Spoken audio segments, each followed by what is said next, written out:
నమస్తే, welcome to ఎడ్యునైన్ career guidance. Josh innovations private limited, ఎడ్యునైన్ ఓవర్సీస్ కన్సల్టెన్సీ. మీ అందరికీ తెలుసు ఎంసీసీ కౌన్సిలింగ్ ప్రాసెస్ అనేది నేను ఫ్లో చార్ట్ చూపిస్తూ మరీ ఎక్స్ప్లెయిన్ చేశాను కదా చాలా సార్లు. ఎవరైనా చూడకుండా ఉన్నా లేదంటే కొంచెం ప్రాసెస్ జరుగుతుంది కాబట్టి ఏమైనా డౌట్స్ ఉన్నా కూడా ఆ ఫ్లో చార్ట్ ని చెక్ చేసుకునే ప్రయత్నం చేయండి. మనకి రిజిస్ట్రేషన్స్ అయిన తర్వాత సీట్ మ్యాట్రిక్స్ కూడా రిలీజ్ చేస్తారు.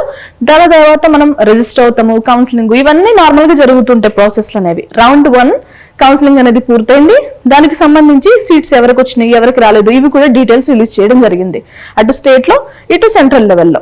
ఈ రోజు ఏంటంటే అప్డేట్ ఎన్ఎంసీ నుంచి మీకు సెకండ్ రౌండ్ ఆఫ్ కౌన్సిలింగ్ లో పార్టిసిపేట్ చేసే వాళ్ళందరికీ కూడా సీట్స్ అనేవి పెరగబోతున్నాయి.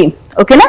సో మనకి ఇప్పుడు సీట్ మ్యాట్రిక్స్ కూడా రిలీజ్ చేస్తారు కదా. వాళ్ళు సీట్ మ్యాట్రిక్స్ రిలీజ్ చేసిన తర్వాత కూడా ఏ కాలేజ్ లో ఎన్ని సీట్స్ ఉన్నాయి ఇవన్నీ కూడా మాట్లాడుకుందాం. సో ఇది వాళ్ళ అప్డేట్ అండి. మనకి ఎంబీబీఎస్ కౌన్సిలింగ్ జరుగుతుంది కదా, సెకండ్ ఫేజ్ ఆఫ్ కౌన్సిలింగ్ లో సీట్లు అనేవి పెరగబోతున్నాయి. ఆ ప్రాసెస్ అంతా ప్రోగ్రెస్ లో ఉందంటూ కూడా మనకైతే అప్డేట్ ఇచ్చారు. ఓకేనా? ఎన్ని పెరుగుతున్నాయి ఏంటి అనేది నేను మీకు మళ్ళీ అప్డేట్ చేస్తాను. ఓకే, మనకి సెకండ్ ఫేజ్ కౌన్సిలింగ్ అనేది 29 ఆగస్ట్ 2025 స్టార్ట్ అవుతుంది. టెంటేటివ్లీ అంటే మనకి డేట్స్ కూడా మళ్ళీ అడ్జస్ట్ చేసే అవకాశం ఉంది. ఎందుకంటే మనకి 27వ తారీఖున ఫెస్టివల్ ఉంది. సో 29 నుంచి మళ్ళీ స్టార్ట్ చేస్తామంటున్నారు. చూద్దాం, ఏమైనా చేంజెస్ చేస్తే గనక నేనైతే అప్డేట్ చేస్తాను.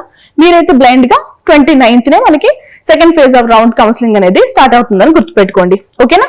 ఇది వాళ్ళ update. Thank you so much.